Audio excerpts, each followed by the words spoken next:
on a pretty fast-paced first quarter, 22-21, and then seemed like maybe both teams maybe got a little fatigued or just the defense settled in. What did you see from the bench?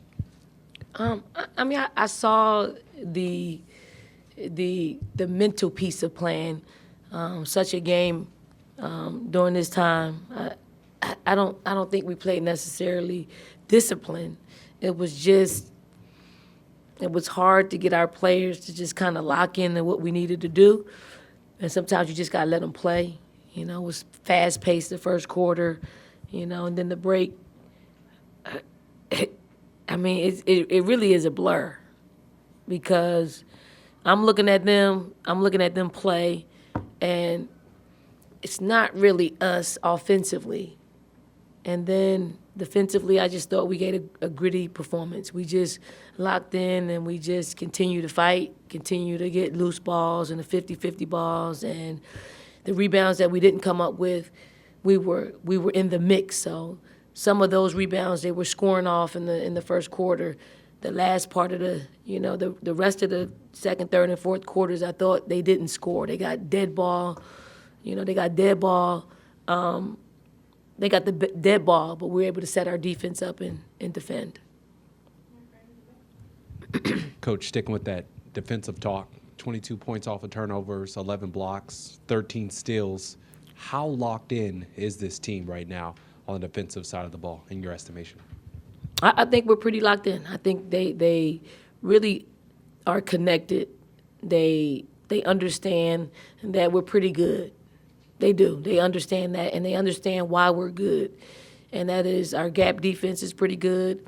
Our scramble out when teams get ahead of the possession. And then we just got to fight to just go get the basketball.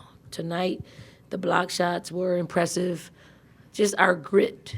Our grit was great. You need to have all those things to beat a team like LSU. Raven's someone whose stats have kind of been under a microscope all year. A lot of people like to pick apart kind of the field goal percentage. She had those 4 points in 5 seconds, but also she was incredibly, intelligent with the basketball, pulling out that rebound late in the fourth quarter that kind of stopped LSU's potential late run. I guess in a game like this where there's so much highs and lows, what does it say about, her in those 5 seconds, but also her ability to really weather whatever storm? People can break Raven's game down, but at the end of the day, Raven's a winner. Like, she's a winner. Doesn't matter how many points she scores, doesn't matter how many assists that she has, doesn't matter how many steals. At the end of the day, she's a winner. She's always been a winner. Like, she only speaks as a winner. She doesn't care about anything else besides winning. And then, with her on our roster, we've done nothing but won with her. So, the naysayers can say what they want, and I do think she's a pro. I do think the things that she does for our team translate to a pro lifestyle. She defends. She can run a basketball team. Can she hit it? Does she need to be a little bit more efficient? Probably. But she's bringing everything else that a coach would want. All those intangibles. It can't be forgotten. You guys haven't really had a game like this just kind of turn into a rock fight all year, except for maybe Michigan in the opener. Is it good as a coach to see your team kind of win a type of game they haven't really played all year? It is. I think we're chameleons, so to speak. We could play the type of game that's being played. I thought we were forced to play a certain way tonight, and it was just the gravity of the game. It was it was necessary for us to win this game. The implications of the SEC standings, the NCAA tournament, like all of those things matter. And we could say it's not a big game, but it's a big game.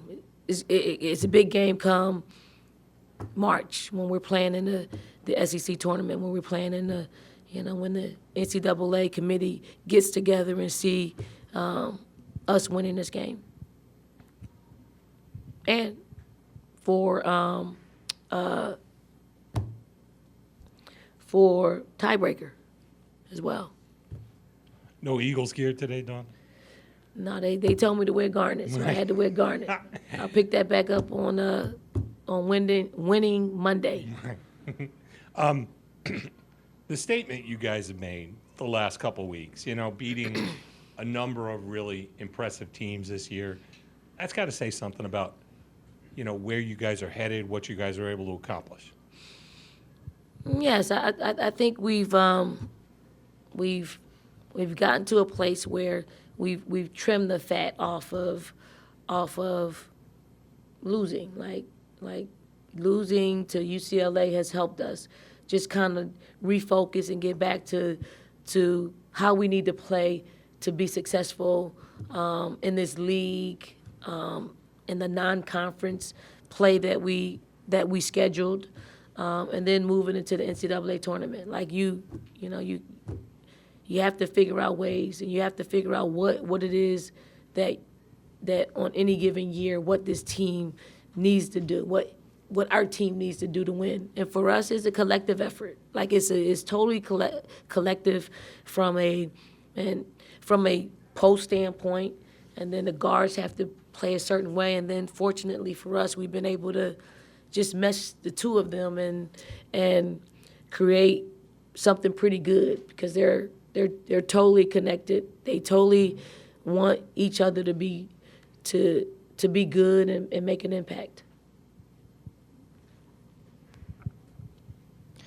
Hey, Dawn, how did you guys overcome the rebound discrepancy, and how are you guys also able to limit their second chance opportunities when they got them? I thought we fought. We fought. I know Anissa is really, really hard guard. Like she is. And I told our team there isn't anybody that we've played this year that's going to play like she plays. No one. Right? And I don't think there's going to be another person that plays like her. We were able to just fight, and although we didn't come up with the rebound, we knocked it out. Dead ball situations where we can actually defend and try to box out again. Like, but she had her way with us. But I thought our guards did a really good job at gang rebounding. If we didn't get it, then we're able to establish setting up our defense and trying it again. And fortunately for us, they didn't score a whole lot off of their second chance points after maybe the first or second quarter.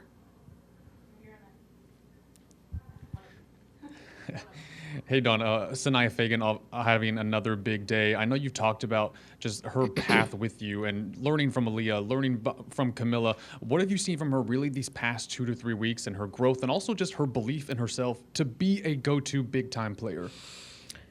I mean, it's been a build-up for her.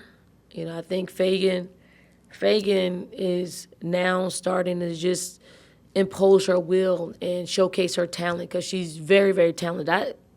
I said from day one she was probably the most talented post player that we had.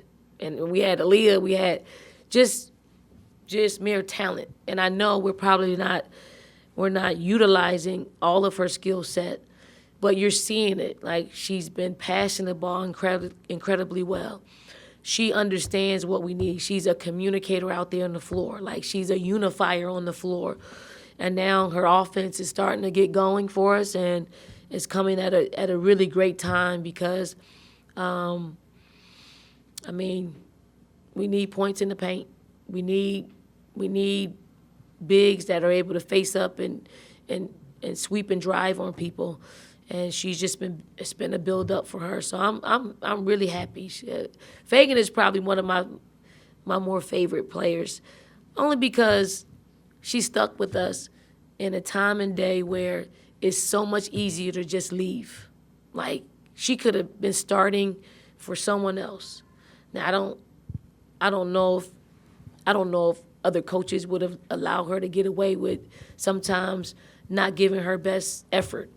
But she understood she wasn't giving her best effort. This is what her best effort looks like on a consistent basis. And you see her, she played 36 minutes. We couldn't afford to keep her off the floor very long.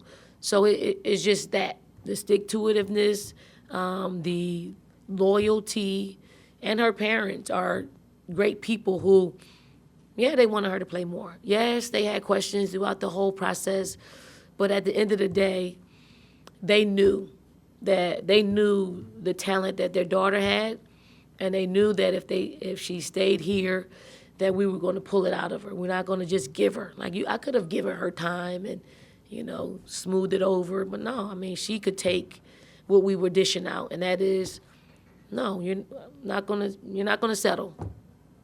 Not going to settle. And she just stuck with it, and now you're seeing. I think she's going to put herself in a real good position to play at the next level. Dawn, I got two quick ones for you. First one, it looked like you guys were going after the LSU stars early on in that game on the offensive end, going after Flage a little bit, going after Morrow. Was that an effort to try to get some tired legs in towards the back half of that game? Oh, absolutely. Yeah. I mean, that's part of it. Keep pushing the ball down the floor, keep making them work hard for catches. Yes, we know they don't play like they play 6 or 7 players, and you have to use that against them. They're that talented that if you allow them to rest on defense, they have more energy to take advantage of you on offense. So yes, that was part of the game plan. Absolutely. And then so following up on that, your depth outscored their depth 31-2, which is pretty impressive. Talk me through that and how your bench played today. I always tell our bench, you're the number 1 bench in the country. Only you have that number beside you, that number 1. And they could go other places and start. But I got to let them know what they mean to our team. We don't win without the contributions in the first half of Malaysia Fuwale. We don't win. She had it going on. She was getting to the bucket. She was assisting. And then you come back and Tessa hits the biggest shot of the game to me. The baseline out of bounds, huge when they were mounting a comeback. You got Joyce. I mean, Joyce is, I'm going to put it out there. Joyce is going to be the best player in college basketball one day. I say that only because of her work ethic and her intellect and her want. She's highly motivated. I don't know if that's what she wants to do, but she got she's very Aaliyah-like when it comes to what she pours into her game. So a lot of times basketball will repay you in such a way that you become the best player in the country. Well, Dawn, you started to answer my question. Joyce, I feel like, is the most casual leading point scorer in the country. She's obviously doing this off the bench as a freshman and through this loaded schedule. Obviously, long-term, she's got great goals. But for this team and the playoff run you want to go on, what can she be for this team? Just that. Joyce injects what we need. She has the physical presence to guard. She has the moxie to guard. She plays with huge bravado on both sides of the basketball. She believes if she's got a smaller person on her or a bigger person that she's going to score, right? She defends. She's unafraid. So, what she can keep giving us is what she's giving us. And she plays the right way. She makes good basketball decisions, and that's why she's able to be as efficient as she's been over the past couple of games. And, now she can add this to her belt.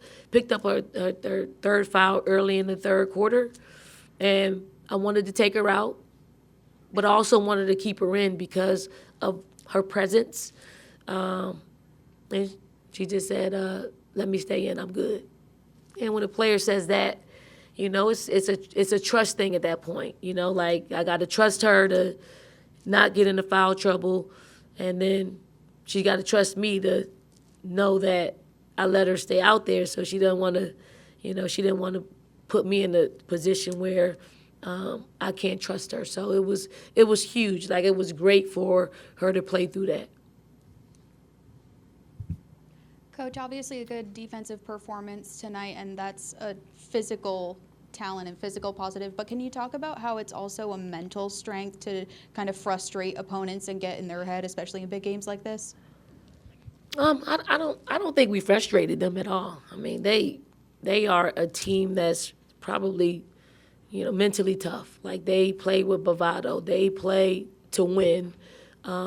They seem to turn the page. For us, we have to play that way. We have to be disruptive. We have to force people to have to turn the page and turn the page quickly, or else, we could see it happening out there on the court. I didn't see it happening out there on the court against LSU. They next paged it, and they got it down to a 3-possession game. So we know that they're never going to give up. But a part of who we are is to disrupt offenses. Dawn, Raven was just in here talking about how the FAMs at CLA tonight were the sixth man. Based off tonight, do you think there was anything special from the crowd tonight? Extra special? That's probably the loudest that it's been. And I know some people may argue that, maybe a UConn situation might have been louder, but for them on a Friday night at 5 p.m. to pack the house, to change their plans because some people flew in to see the game on Thursday and it got pushed back. Quite incredible. I will never get tired of this place being full and them cheering us on, and I'll never tire of just showing my appreciation for them because, it takes money, it takes time, it takes all of those things to prepare to come watch us play, and I hope we've, made it worth their while, and I hope that they got more than what they dished out monetarily. All right, thank you guys. That's it. Thank you.